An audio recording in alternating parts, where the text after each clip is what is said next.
Pembangunan IKN Nusantara terus dikebut oleh pemerintah. Hingga saat ini, progres pembangunannya sudah mencapai 23%. Segala aspek penunjang pembangunan Ibu Kota Nusantara terus dipersiapkan pemerintah, di antaranya menarik investor dari berbagai negara. Saat ini, pemerintah masih fokus pada pembangunan kawasan inti pusat pemerintahan, kemudian juga fokus pada pembangunan jalan sumbu kebangsaan. Jalan ini nantinya akan menghubungkan semua infrastruktur perkotaan yang ada di IKN Nusantara. Selain itu, fokus pembangunan lainnya adalah pembangunan pondasi dasar untuk kantor wakil presiden dan istana presiden juga masih terus dilakukan. Besarnya kebutuhan pembiayaan pembangunan IKN Nusantara membutuhkan skema pembiayaan di luar APBN, salah satunya dengan melibatkan kalangan swasta maupun mendorong investasi dari luar negeri. Dan untuk hal ini, pemerintah telah menyiapkan berbagai skema kerjasama yang menarik. Salah satunya dengan menetapkan tahapan pembangunan IKN yang akan berlangsung hingga tahun 2024 dengan fokus wilayah perencanaan atau WP1, yaitu kawasan inti pusat pemerintahan seluas 6.671 hektar. Dari luasan itu 49% atau sekitar 3.271 hektar akan dipertahankan sebagai kawasan hutan. Menurut Direktur Jenderal Cipta Karya Kementerian PUPR Diana Kusumastuti, pemerintah juga terus mengajak investor dan mitra bisnis khususnya dari Jepang untuk berinvestasi di IKN karena sudah dijamin oleh landasan hukum kuat, yaitu Undang-Undang Nomor 3 Tahun 2022 tentang Surat Berharga Negara. Pemerintah juga telah membentuk otorita IKN yang akan melaksanakan penyiapan, pembangunan, pemindahan hingga pengelolaan IKN. OIKN ini juga akan mendukung penuh para investor yang akan bergabung untuk membangun IKN melalui mekanisme kerjasama pemerintah dan badan usaha. Lebih teknis lagi, wilayah perencanaan KIPP WP1 dibagi menjadi 3 zona.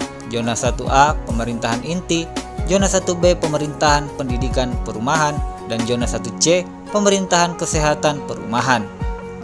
Seluruh pembangunan konstruksi dilakukan dengan memanfaatkan Building Information Modeling dan Geographic Information System. Pembangunan infrastruktur IKN yang akan dilaksanakan oleh Kementerian PUPR tahap awal 2022 hingga 2024 terdiri dari sekitar 63 proyek konstruksi dengan total biaya sekitar 4,5 miliar dolar Amerika atau 62 triliun yang seluruhnya berasal dari anggaran pemerintah. Hingga minggu kedua Februari lalu, beberapa proyek yang sudah terkontrak dengan total biaya 1,58 miliar dolar. Ketua Satgas Pembangunan IKN Dani Sumadilaga mengatakan, detail pembangunan IKN meliputi konsep desain, pengembangan tata guna lahan dan zonasi, serta penyediaan infrastruktur seperti jalan, air bersih, sanitasi, pengelolaan sampah, serta fasilitas utama pemerintahan. Pembangunan IKN sebagai ekosistem perkotaan dilakukan dengan benar-benar memenuhi nilai kualitas kota yang terintegrasi dari parameter fungsional, lingkungan menuju Smart City Forest IKN. Kementerian PUPR juga telah membangun berbagai infrastruktur di IKN sebagai bukti kesungguhan pemerintah dalam membangun IKN Nusantara. Saat ini juga Menteri Keuangan Sri Mulyani mengatakan bahwa Jepang sangat tertarik dengan pembangunan IKN Nusantara. Menurutnya, negeri Sakura tertarik pada pembangunan Ibu Kota Nusantara baik dari segi skenario maupun kemajuannya, terutama dalam kebijakan yang mendukung pembangunan IKN di Kalimantan serta peranan dari dunia internasional.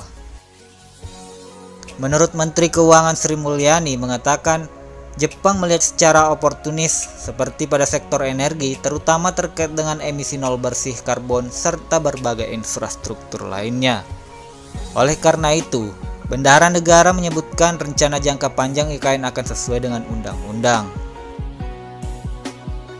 Sri Mulyani mengatakan akan ada berbagai insentif fiskal serta langkah meningkatkan peran swasta maupun internasional dalam proyek tersebut. Selain Jepang, Kepala Otorita IKN, Bambang Susantono, menerima kunjungan mantan Perdana Menteri Inggris Tony Blair di kantor Otorita IKN untuk membahas pengembangan pembangunan Ibu Kota Nusantara dan sejumlah fokus pengembangannya. Salah satu fokus IKN untuk membangun dengan lebih memperhatikan dan menjaga lingkungan hidup. Bambang juga menjelaskan bahwa IKN akan mengembangkan potensi investasi dalam jangka pendek dan jangka panjang, antara lain dengan mengembangkan potensi sektor pendidikan dan kebudayaan. Sektor pendidikan dan kebudayaan memiliki peran penting dalam pengembangan ekonomi. Oleh karena itu, pihaknya akan mendorong pengembangan sektor pendidikan di IKN dengan mengundang berbagai institusi pendidikan internasional.